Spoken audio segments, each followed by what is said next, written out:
Welcome to Strip Coverlet, where we squeeze the bigger picture out of literature. I'm Adrian Fort, and we are here for another poetry discussion.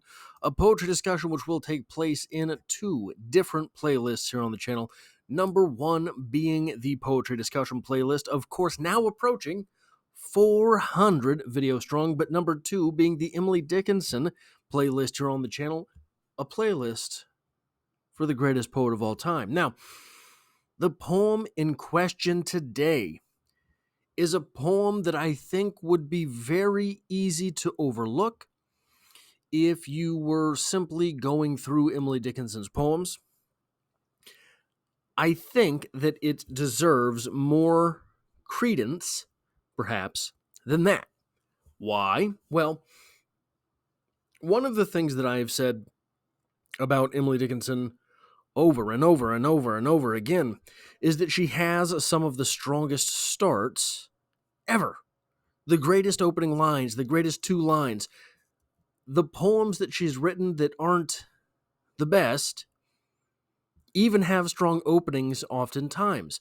It would be easy, I think, to discredit this poem in that very same fashion, but there's something in there. So, "'Twas the old road through pain" is the poem in question, and it reads as such. "'Twas the old road through pain, that unfrequented one, with many a turn and thorn, that stops at heaven. This was the town she passed, there where she rested last, then stepped more fast, the little tracks, close pressed, then not so swift, slow as feet did weary grow, then stopped, no other track.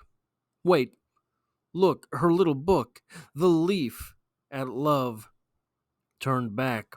Her very hat and this worn shoe just fits the track. Herself, though, fled. Another bed, a short one, women make tonight, in chambers bright, too out of sight, though, for our horse good night, to touch her head." We're talking about death. It's an Emily Dickinson poem. That's probably no big surprise. But it might be not the ending you were expecting from the first. "'Twas the old road through pain, that unfrequented one." This is where I think a great deal of the attention for this poem has to be placed. We find ourselves in this poem, the subject, if that is to be us, at the end of life, on the road to heaven. We have found our way to death.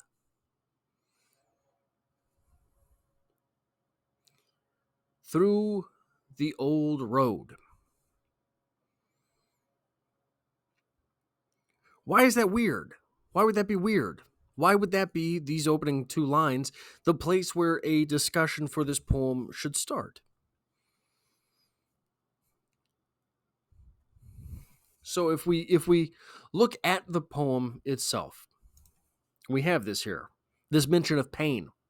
This mention of the old road, the one through pain. And then we get this word here. Unfrequented. Right? So just keep that in mind. Very beginning of the poem, we're learning pain. The forecast is pain. But we mention this word unfrequented. And through the rest of the poem, so here's death. Here's the road that is pain. Here's the meat of this poem right here. All of that right there, okay? This was the town she passed, there where she rested last. So first off, it is a little bit strange to be talking about an Emily Dickinson poem that has so much rhymes, so much internal rhyme. At that, this is almost written like a rap. You could almost, if you wanted, take those out. Where are we at here? And replace them with these. Right? That's a bar. Right? We're putting bars in here. See how that looks? Then step more fast, that little track close pressed. So we're seeing all of these trinkets of life. A town where she passed, right? Her little book. All of this stuff from life. A leaf. Kind of a weird thing, okay, but whatever. It's Emily Dickinson. Who knows what she did? Her very hat. All of this stuff in the middle. Pain, stuff in the middle, death. Here's what I think is going on here. I think when we're born, when we're young, we're naive, obviously. We are clueless as to the world, and pain really means something to us. When we're bullied at school as a child, we have an abusive parent as a child, we have anything that children go through that brings pain. The only way to get past the pain is to sort of become numb to it.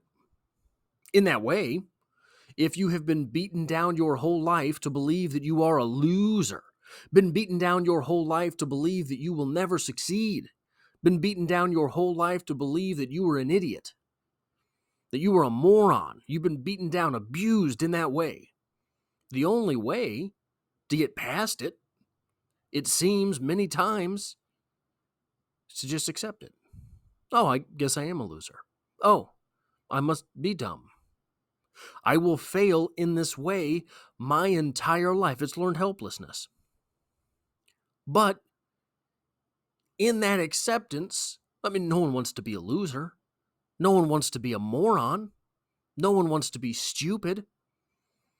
But if you're told these things over and over and over and over and over again, and they hurt every time that you're told these things, they're painful.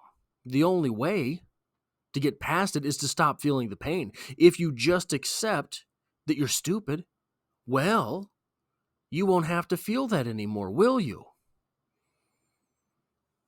In that way, this type of abuse makes the pain become unfrequented because the thing is still there, but you've accepted it, so you don't feel it. You become numb to that abuse.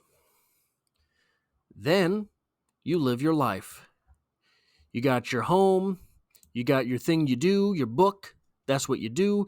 The leaf, again, it's Emily Dickinson, who knows? You've got your hat, maybe you are a loser, but you've got your sense of style. And this is sounding facetious coming out of my mouth, I realize that, but this is not how I mean it. I mean, this is very practical. People do this every day.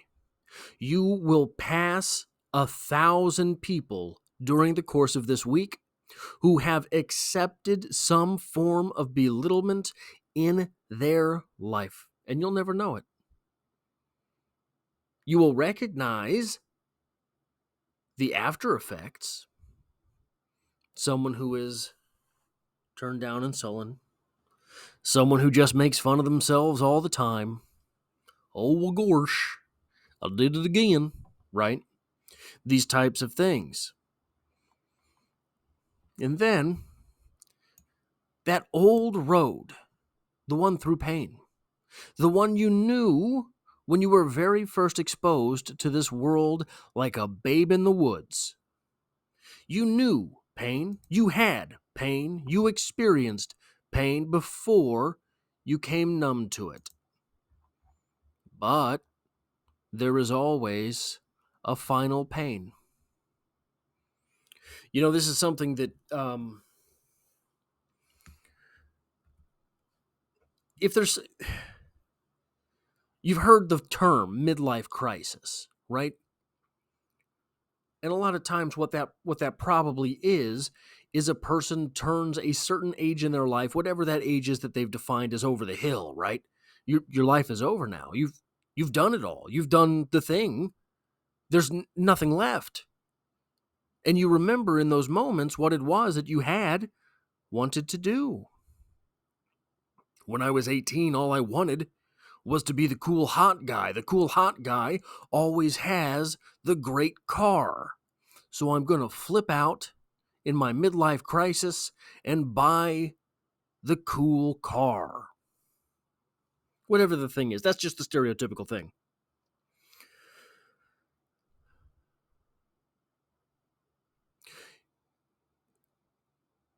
What if the midlife crisis thing also happens as an identity crisis thing late in life? Whenever you're near the end. Whenever the end might be. I mean, just put it in your mind today. You could kick off tomorrow. Did you ever do the thing that you had wanted to define yourself with which you had wanted to define yourself? Or did you tell yourself the whole time, you're too dumb? You can't do that. You can't do that. That's not what people like you do. So there's someone very important to me. When we were kids together, there was a point in our schooling where I was sort of seen as gifted, one of the smart kids, right? And this other person wasn't hailed in that way at school. And then you get different teachers, there's a different school year, etc. Well, all of a sudden, I found myself woefully behind all of the other kids. I remember this. This was heading into the 4th grade.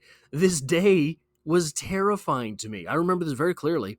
I had gone from the previous year being hailed as one of the gifted kids to this next day, this next school year. Everybody knew the multiplication tables, and I didn't know why there was an X in the middle of my math problem. Everyone knew the multiplication tables, and I didn't understand why there were letters on the page. I, having been gassed up the year before, was too dumb to realize how far behind I was. This other person, when they were told how far behind they were, accepted it. They accepted it. I was too dumb to accept it. I was too dumb to realize I was one of the dumb kids. This other person was not one of the dumb kids, but when they were told they were, they accepted it. And it started educational problems for them. Not because of their tools, but because, look, there's 25 kids in a class. How are you going to keep track of all of them? This one keeps getting the wrong grades. This one doesn't know X, Y, and Z when all of the other kids do. So I think, sort of a roundabout way maybe to be making this point, I think when you're looking at this poem and you have this individual who has numbed to what that pain was until finding the final pain, I think that what this poem is a realization back onto the rest of life exactly what had been missed by our speaker accepting their place, or our subject, I suppose I should say, accepting their place within that pain and then not revisiting it. So, in my personal example, I was woefully behind, painfully behind, but I was too stupid to realize it. So I just kind of never questioned it and ended up getting myself back ahead. It would have been a monumentally crushing thing to have realized how woefully behind I was, but because I was too dumb to realize how dumb I really was, that part didn't catch up with me. But mightn't something else? Imagine you do kick off tomorrow. Will these last 5 years of your life have been what you would have hoped the last 5 years, the last 5 years of your life would be? Is there something that you can do, something small even, on a day-to-day basis that would change that if your last day were 5 years from now as opposed to tomorrow? Those are the small kinds of questions which I think are necessitated by discussing the poetry of Emily Dickinson. That's all I have for this poetry discussion. If you like or appreciate what I do here, hitting the like button really does help me out, as it tells YouTube to share this video with other literature lovers. And if you find yourself here by chance but not design, consider hitting the subscribe button in order to stick around for more poetry. There's poetry on the channel every Monday, but I'm also reading through Ernest Hemingway right now. We just finished up Dubliners by James Joyce. I'm doing a poem-by-poem read-through of Sylvia Plath, all sorts of other stuff on the channel, and I hope to have you back for the next one.